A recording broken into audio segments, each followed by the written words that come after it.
Eu já quero começar esse vídeo dizendo que eu não vou falar sobre o fandom de Homestuck, que é um dos bagulhos mais bizarros que eu já vi, isso falando dos infames incidentes que aconteciam em eventos, desde gente jogando baldes uns nos outros, até a parada da cosplayer querendo se pintar de cinza em uma banheira cheia de tinta de marcador permanente. E eu também não vou falar do drama do Andrew Hussie, o criador, que o próprio fandom odeia por várias merdas aí que ele fez e que não vale a pena comentar nesse vídeo. Recentemente saiu a notícia de que Homestuck vai ganhar uma adaptação pelo estúdio de animação da Visipop, criadora de Helluva Boys e Hazbin Hotel, que também tem várias polêmicas ao redor dela, mas pelo menos foi confirmado que o Toby Fox de Undertale vai dublar o protagonista. Tem gente dizendo por aí que é como se um anjo e um demônio tivessem se unido para adaptar algo criado pelo diabo. Mas hoje eu tô aqui para te contar sobre essa obra estranha e psicodélica que, mesmo tendo lido e acompanhado por muito tempo, até hoje eu tenho a sensação de que eu não entendi porra nenhuma. Homestuck, mais conhecido como Bíblia 2, é uma webcomic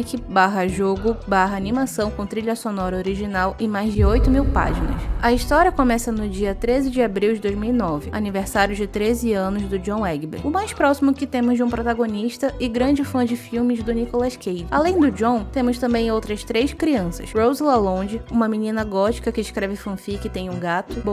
Tinha Dave Strider, o cara maneiro que faz rap, tem medo de pelúcias e posta um quadrinho na internet chamado Sweet Bro and Hella Jeff, e Jade Harley, uma cientista que sofre de narcolepsia, tem um cachorro que é uma entidade cósmica onipotente, mora em uma ilha e é furry. Eles vivem com seus respectivos guardiões, pai, mãe, bro e vovô. O John também tem uma avó, a Nana, mas ela morreu. Todos eles são web amigos e começaram a jogar um jogo chamado Sburb, uma espécie de The Sims na vida real que acidentalmente acaba causando o fim do mundo, trazendo meteoros infestados de alienígenas para destruir a Terra. A única forma de sobreviver ao jogo é entrar no mundo dele, uma dimensão paralela chamada The Medium. Nessa dimensão, cada jogador tem uma terra natal, um sprite, que é uma entidade guia feita a partir de coisas combinadas com equipamentos de alquimia, quests dadas por NPCs, um planeta pessoal para evoluir no jogo e um título, que consiste em classe mais aspecto. Por exemplo, Herdeiro do Ar, Vidente da Luz, Cavaleiro do Tempo, Bruxa do Espaço e vários outros. A meta é subir de nível, como se fosse um RPG, e criar o Genesis Frog, que é o novo universo em formato de sapo. Mas é claro, ninguém recebe tutorial e tudo vira um caos generalizado onde ninguém entende o que tá acontecendo e nem mesmo você que tá lendo. Ainda no The Medium, lá pelo ato 5 da história, nós somos introduzidos aos Trolls, 12 alienígenas cinzas de chifres coloridos baseados nos signos do Zodíaco, que possuem guardiões chamados Lusos, monstros também baseados no Zodíaco. Os Trolls vivem no planeta chamado Alternia e são liderados por Karkat Ven, o equivalente ao John Egbert dessa dimensão, e também jogaram uma versão do Sburb no universo dele, o Scrub, sem querer criando o universo dos humanos. Eles são classificados pelo Hemosistema, onde o sangue determina a classe social e biologia. A hierarquia é a seguinte: violeta para aristocracia, algo próximo da realeza; azul ou índigo significam guerreiros nobres e de bom coração; verde, amarelo ou laranja são para as classes médias e baixas; e vermelho, a classe mais baixa. Ironicamente, o líder do grupo dos Trolls, o Karkat, tem o sangue vermelho igual ao dos humanos, algo considerado uma aberração genética em Alternia. Os Trolls jogaram o Scrub e tiveram uma campanha bem sucedida, criando um novo universo que viria a ser dos humanos, mas eles não puderam entrar após falharem na fase final por causa da intervenção de um vilão chamado Jack Noir, assim ficando presos no Vale, uma região do The Medium. Então, no tédio, começaram a contatar os humanos usando o Trollian, um chat online parecido com o Pastor Chan que as crianças usam na dimensão humana. No início, eles queriam literalmente trollar as crianças, podendo falar com elas no futuro ou no passado. Mas com o passar do tempo, alguns começaram a criar laços de amizade genuínos e até romance. E por falar em romance, os Trolls possuem um sistema de relações chamado Quadrante, que são importantes para controle social e reprodução. Basicamente ajudam a manter a sociedade estável e gerar descendentes. Eles são divididos em 4 categorias: Mate Spirit, Morail,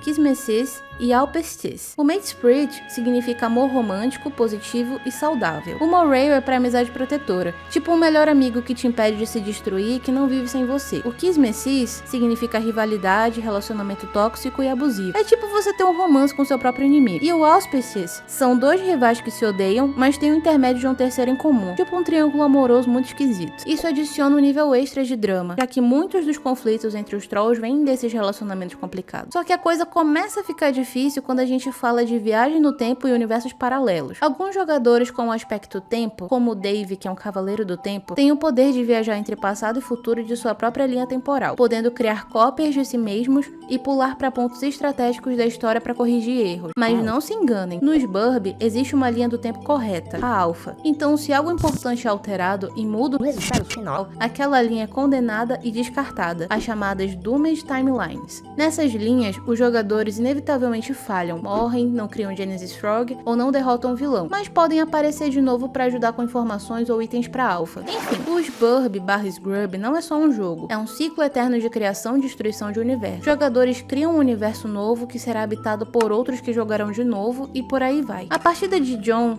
Dave, Rose e Jade, também chamada de sessão, já está condenada ao fracasso. Então, independentemente de seus esforços, eles vão perder no final. Isso acontece porque os Trolls, criadores acidentais do universo deles, não conseguiram entrar nessa sessão. E por conta disso, as crianças são obrigadas a iniciar o Scratch, manobra que reinicia o jogo criando uma nova sessão com novos jogadores. Essa é a única maneira, além de vencer o jogo, que gera um novo universo. Na dimensão humana, a nova sessão é composta pelas versões jovens dos Guardiões das Crianças, ou seja, a Nana, avó do John, como Jane Crocker, mãe como Roxy Lalonde, Bro como Dirk Strider e vovô como Jake English. E o inverso também acontece. Agora, os guardiões dessas novas crianças são o pai, Rose Lalonde como mãe, Dave Strider como Bro e Jane Harley como Nana. O que diferencia é que todos eles, menos o pai, estão mortos quando os personagens são apresentados. Existe um vilão principal, o Lord English, uma entidade imortal que viaja pelo multiverso destruindo tudo o que encontra e deixando uma marca de aniquilação, literalmente um rasgo na realidade. A origem dele envolve loops de identidade e paradoxos familiares, tipo personagens que são pais e filhos de si mesmos em outras linhas do tempo. Uma coisa meio a série Dark da Netflix, só que em escala infinita. Como o Sburb é uma máquina cósmica para criar universos, digamos que o Lord English está no meio desse processo como uma falha inevitável, e é impossível matar ele. Primeiro, porque ele existe fora do tempo linear, então apagar ele em um ponto da história não apaga sua existência em outros. Segundo, ele é protegido por paradoxos estáveis, ou seja, qualquer tentativa de destruí-lo muitas vezes já faz parte da sua própria criação. E em terceiro, vários personagens passam a história inteira tentando apenas enfraquecer ele para que talvez uma futura vitória seja possível. Para entender melhor de onde ele veio, pelo menos uma das origens, a gente precisa voltar para a seção criada depois do Scratch. As crianças, no caso, Jane, Roxy, Dirk e Jake, já sabem da existência do jogo e do objetivo por trás dele. Elas não são guiadas pelos Trolls como é no caso da seção do John, e sim pelos Carobs, ou querubins. Os Carobs são uma espécie alienígena reptiliana que nascem com duas almas e duas mentes, uma boa e uma má. Nesse caso, Calliope e Caliborn. Eventualmente, Caliborn, o irmão psicopatinha, assume o controle do corpo matando a irmã, Calliope, arrancando a própria perna. Isso causa a abertura de uma nova sessão nos Burb, mas dessa vez no modo solo, algo quase impossível de acontecer. Como não tem uma equipe para ajudar a vencer o jogo, Caliborn trapaceia, quebrando regras e encurtando o processo de evolução, assim se tornando o Lord English. Todos os jogadores podem alcançar o God Tier, que é tipo um modo Super Saiyajin que te dá poderes absolutos. Esse modo pode ser alcançado quando o jogador desperta totalmente seu poder como classe mais aspecto, ou seja, quando ele libera todo o potencial de sua habilidade de jogo. Só que o processo para alcançar esse modo é meio peculiar. Primeiro, o jogador precisa ter um Dream Self, um corpo onírico em Prospect ou Durce, planetas/reinos que tanto crianças quanto trolls podem acessar enquanto dormem. Segundo, o jogador precisa estar em sua Quest Bed, tipo um ponto de spawn que só pode ser usado quando certos objetivos da missão são cumpridos. E em terceiro, o jogador precisa morrer em cima dessa cama.